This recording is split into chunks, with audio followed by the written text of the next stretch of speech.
So next point I'm looking at here, and I liked this chart because it backed up what I saw. I won't lie. I went hunting for this one. But if you look at this one here, and I'm going to read it out quickly, is like annual change in rents, right? So this is how much are rents going up per year. And the chart basically goes that in December 20, rents fell. They did, and then they've screamed up from here. Yeah. Now, I'm not going to go through each of them one by one because it's quite a few to read out, but I'm going to say on average, rents have gone up in each state over 10%. And if you go to some of the hotter locations, you're talking like 15% plus. Yeah. Right, there is actually no state, whether it's houses or units, where rents haven't gone up substantially in the last 12 months. Yep. I don't think anyone's surprised by that at all. What I will go a level deeper though is like within my own portfolio, and I'm literally jumping into my own sheet here. Rents in my own portfolio near, like I'm going to say it was like quite substantial, where it's like average across it is now 15%. Increases of 15% across. Yeah, so we actually had some that went up near 20%. Yeah, wow. So it's just been a really crazy run. So for the investors that have been in the game a while, so imagine you bought all these properties like 5 years ago, and then you've had small rental increases compounded, still in a positive way, but then that is just screamed up across the country. Is just like, I think that's just going to be like a standout year we look at. We really look at it and go, wow, that was a like dramatic shift in things. I concur. So mine didn't go up 15%. I wish they did. I was quite aggressive on my rents, and so they were quite expensive anyway because everyone wanted them. And I'm like, cool, we'll just increase the price.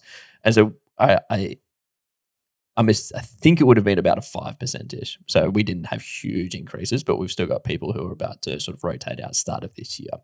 Well, most notably, I'll go even further on that. The Queensland regional properties we have, major regionals, not regional. There's a difference. It's already started. Yeah, so we'll say within proximity to Brisbane. Yep. Like around that whole area. The Queensland's very spread out. Just crazy. Like really just crazy, the rental demand there. Now, what again I find really interesting on this is it might be for an interesting idea for rents to go up so substantially for 1 year. But in the wake of everything that's gone on, is this sustainable? I very much toss up between two things here is like, I don't think you can keep putting up rents 15% a year before something breaks. Like eventually the market is like, well, I just don't have the money to pay this. Yep. However, you've also got not enough dwellings being built and immigration. So demand is going to be high. So I'm going to be very curious how this one plays out. Are we going to see, I can see vacancies still being tight. I really can. But I'm not sure rents keep going up in the same way they have been. I also look at it from the other side, right? Because property investors, we're not, how do I put it? We're not a charitable bunch. Like we're not going to just like give people a discount on rents because we're nice human beings. We will always make it market rates. And I just look at the other side of the supply and demand 50-50 and I just go, well, consumers are just going to have to move elsewhere. They're going to have to go and find where the availability is.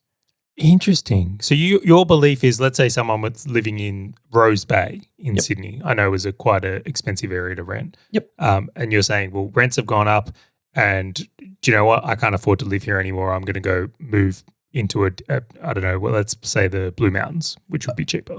Even apply a second thing. So I've looked at renting in Rose Bay when I was living between Rose Bay and Bondi. Dude, there's nothing to rent. And so you got no choice but to go elsewhere. And it's not because of you don't want it. Like we could even afford it. It's like we're willing to pay a premium to live in Rose Bay.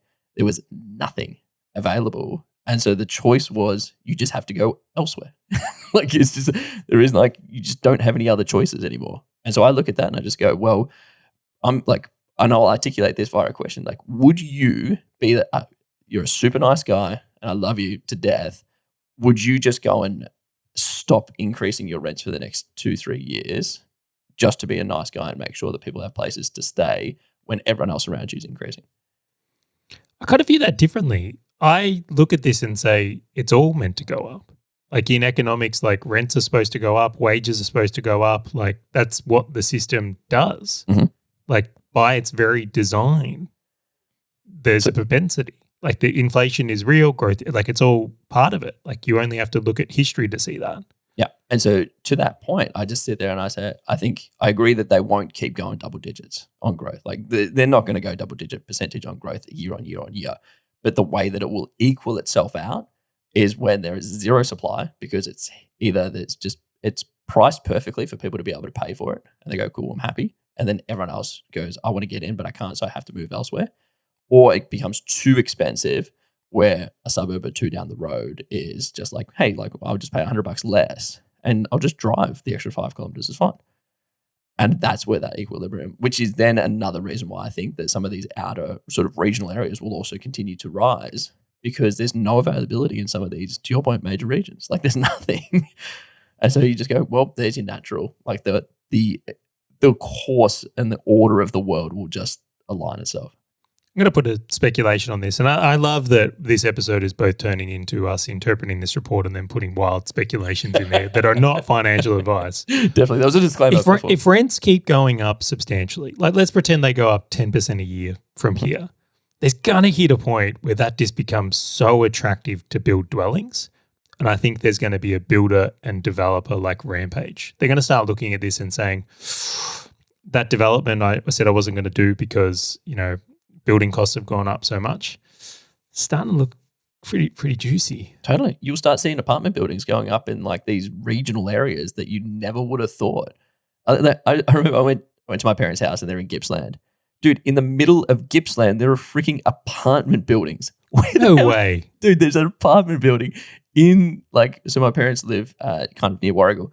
And I went into Warragul, dude, there's an apartment building. It's not very tall. Like it's like 6 or I just wouldn't have expected that. I can see units or some townhouses. That's what I'm like. I'm like, what? And that's what I think you're going to start seeing, because it's going to become more affordable. It's going to become a smaller sort of floor plan. But to your point, developments. So you'll see your duplex go up. You'll see all of these things. And it's like, cool, thanks for coming. You wait and see. There'll be government changes on what can be built where, as the demand for new dwellings comes into more. As it gets tighter, they'll loosen the rules. Totally. And you can already see where this has happened in like South Yarra in Victoria, right? Those rules got a bit loosey in this apartment buildings. South Yarra is a great example. It's just oversupply. But that's what'll happen, because they have to make it so that how do you build one thing and fit many in? But they'll just go out because there's not as much land in cities. All right, fellow property investor, if you loved the value from this short video and wanted to know more about how you can win at property investing, check out the full episode by clicking the link on your screen or in the description right now. Alternatively, click subscribe and you'll never miss another one of these videos.